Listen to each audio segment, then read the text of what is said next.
Hello दोस्तों, आज हम आप लोगों को एलआरएस स्कीम के बारे में बताएंगे कि ये एलआरएस स्कीम में क्या क्या इसमें सुविधाएं अवेलेबल हैं और किस तरह से हम पैसे को बाहर आउट ऑफ कंट्री भेज सकते हैं।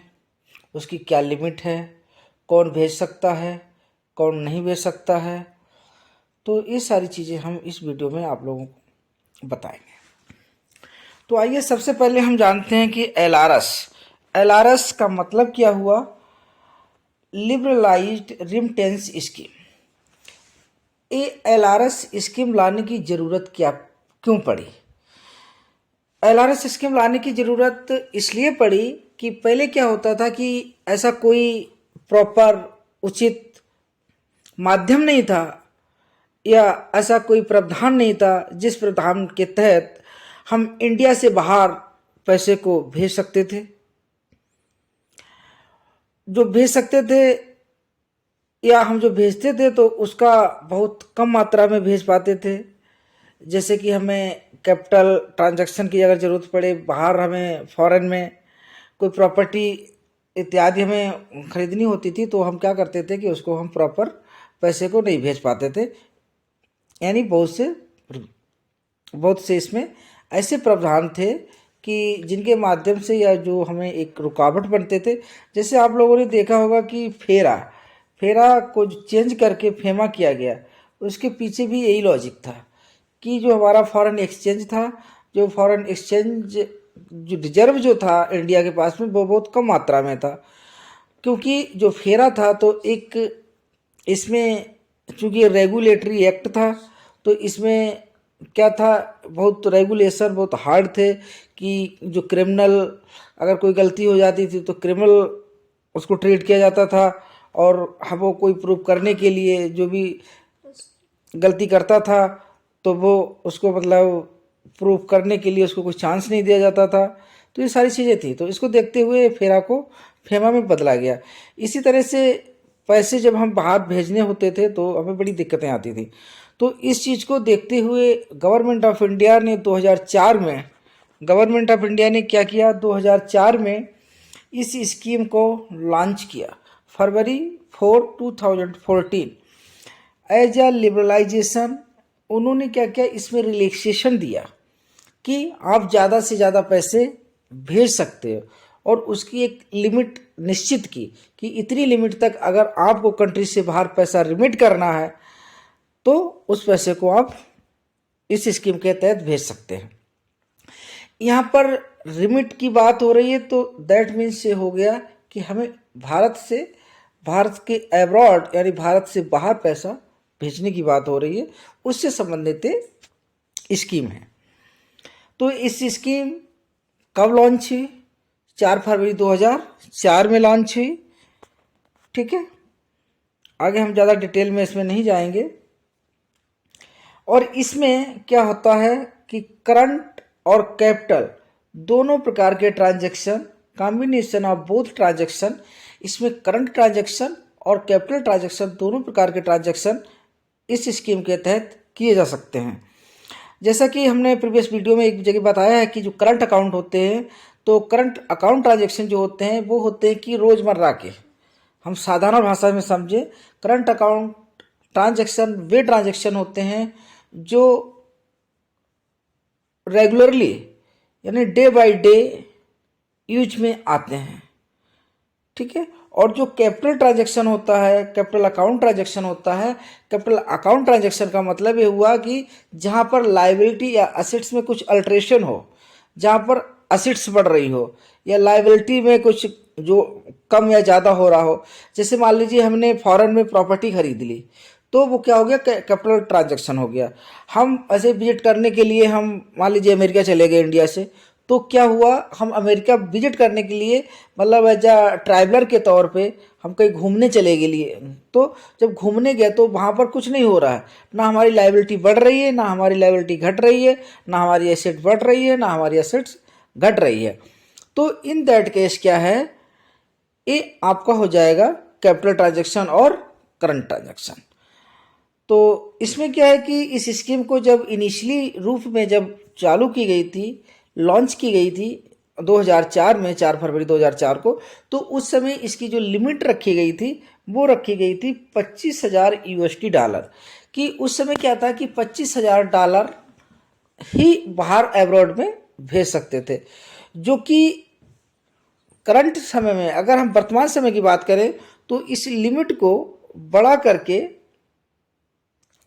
एक किया गया $2,50,000, यानी $2,50,000 आप इस जो वर्तमान समय की अगर हम बात करें तो प्रेजेंट टाइम में हम LRS स्कीम के तहत, लिबरलाइज्ड रिमिटेंस स्कीम के तहत हम $2,50,000 तक, यूएस डॉलर की यहाँ पर बात हो रही है, यूएसडी डॉलर की बात हो रही है, तो यूएसडी डॉलर में हम 2.5 लाख रुपए तक हम फॉरेन में इस स्कीम के तहत भेज सकते हैं।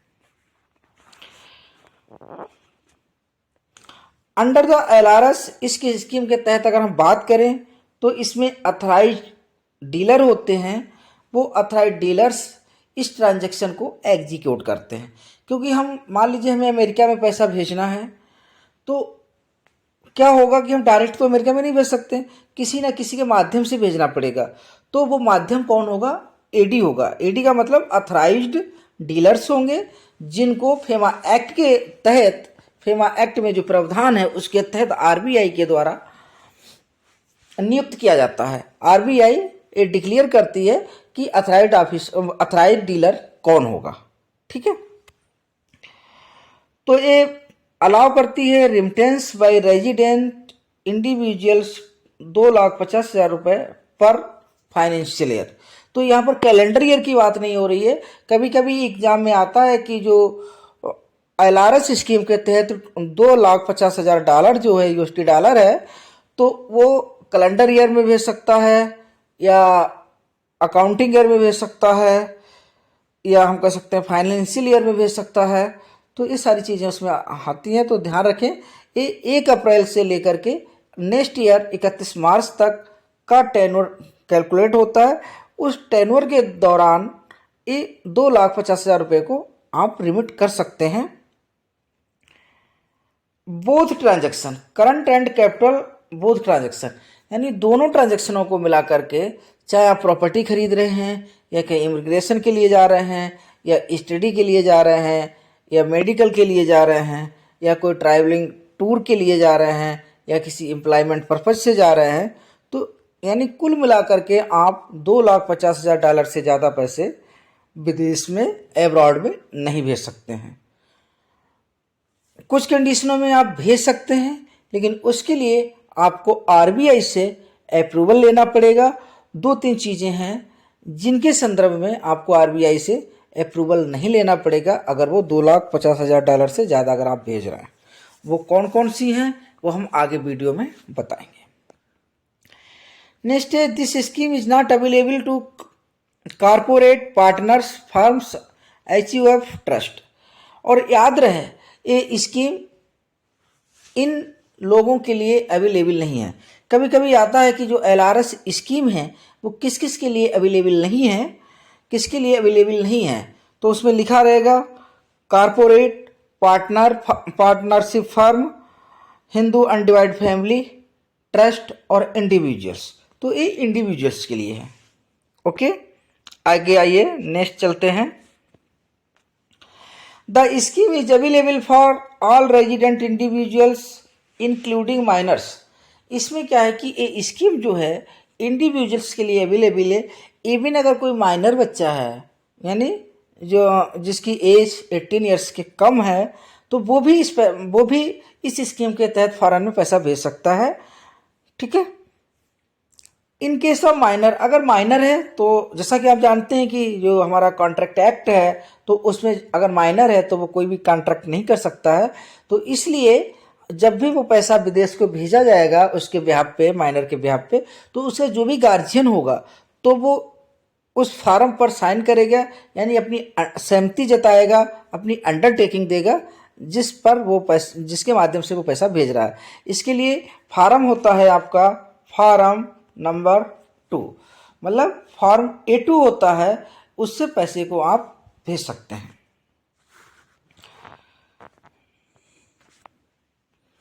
Remittance under the scheme can be consolidated in respect of family members subject to the individual family members comply with the term and conditions।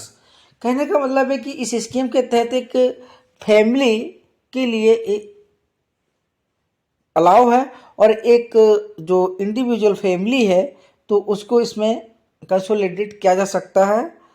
Clubbing is not permitted other family, लेकिन other family को इसमें club नहीं किया जाएगा, यानी जो खुद की फैमिली है उसको तो क्लब किया जा सकता है या किया जाएगा, लेकिन अदर फैमिली को इसमें इंक्लूड नहीं किया जा सकता। यानी कहने का मतलब सिंपल सा ये हो गया। अब साधारण भाषा में समझने की कोशिश करें कि तो एक फैमिली जो है तो वो $2.5 लाख तक भेज सकती है, दूसरी फैमिली $2.5 लाख तक भेज सकती है। ऐसा नहीं है कि 2-3 फैमिली मिला करके 2.5 लाख तक भेज सकती है, ऐसा नहीं। दोस्तों, अगर हमारा ये वीडियो आप लोगों को अच्छा लग रहा है तो प्लीज़ हमारा चैनल सब्सक्राइब करें द स्मार्ट बैंकिंग क्लाउड को। दे आर नॉट द को partners of overseas bank account investment property, लेकिन वे नहीं होने चाहिए, को ऑनर नहीं होना चाहिए या पार्टनर्स नहीं होना चाहिए of the overseas bank account. अगर ओवरसीज में कोई भी अकाउंट है, इंडिया से बाहर कोई भी अकाउंट है, तो उसमें वो को ऑनर या को पार्टनर नहीं होनी चाहिए। A resident cannot gift to another resident. एक रेजिडेंट दूसरे रेजिडेंट को गिफ्ट नहीं कर सकता है in foreign currency. Foreign currency में एक रेजिडेंट दूसरे रेजिडेंट को पैसा गिफ्ट नहीं कर सकता है। For the credit of letters foreign currency account held abroad under LRS scheme. कहने का मतलब यहाँ पर ये है कि जैसे मान लीजिए ये बंदा इंडिया में रह रहा है और उसका ब्लड रिलेटिव यानी उसका बेटा मान लीजिए अमेरिका में रह रहा है, तो ए ने अपने बेटा जो उसका बेटा बी अमेरिका में रह रहा है, ए जो इंडिया में रह रहा है, बी जो अमेरिका में रह रहा है, ए ने क्या किया, इसको $2,50,000 रुपये ट्रांसफ़र किया। बी जो कि अमेरिका में रह रहा है इसको ट्रांसफ़र किया। अब ए नहीं है, बी सी को नहीं कर सकता है, मतलब सी को नहीं कर सकता है, ठीक है। यहाँ पर इसके कहने का मतलब ए हुआ अंडर LRS स्कीम के तहत। ओके, इसको थोड़ा हिंदी में समझ लेते हैं, थोड़ा और क्लियर हो जाएगा। योजना के तहत, इस योजना यानी LRS स्कीम के तहत, LRS that means liberalised remittance scheme के तहत धन प्रेषण को परिवार के सदस्यों के संबंध में समेकित किया जा सकता है, बशर्ते कि परिवार के सदस्य उन नियमों और शर्तों का अनुपालन करते हों। हालांकि परिवार के अन्य सदस्यों को बैंक खाता खोलने, निवेश, संपत्ति को खरीद जैसे पूंजी खाता लेन देन के लिए क्लब करने की अनुमति नहीं है, यदि वे विदेशी बैंक खाते निवेश में सहमालिक एवं सहभागीदार नहीं है, तो एक निवासी LRS के तहत विदेश में रखे गए विदेशी मुद्रा के क्रेडिट के लिए किसी अन्य निवासी को विदेशी मुद्रा में उपहार नहीं दे सकता। यानी जैसे कि हमने बताया था, यहाँ से $2 लाख वहाँ भेजा, वहाँ पर वो डॉलर में जाएगा, तो ऐसा नहीं वो डॉलर किसी अन्य को गिफ्ट में फॉरेन करेंसी में नहीं कर सकता है। दोस्तों, आगे हम नेक्स्ट वीडियो में देखेंगे कि the permissible current account transaction under the LRS scheme में, जो LRS स्कीम में करंट अकाउंट में कौन कौन से ट्रांजैक्शन एप्लीकेबल हैं, कौन कौन ट्रांजैक्शनों को करंट अकाउंट के माध्यम किए जा सकते हैं, यानी वो कौन कौन से करंट अकाउंट ट्रांजैक्शन हैं जिनको इस स्कीम के तहत एक इंडिविजुअल के लिए अलाउ किया गया है, ये हम अगले वीडियो में देखेंगे। आप नेक्स्ट वीडियो अवश्य देखें। Thank you.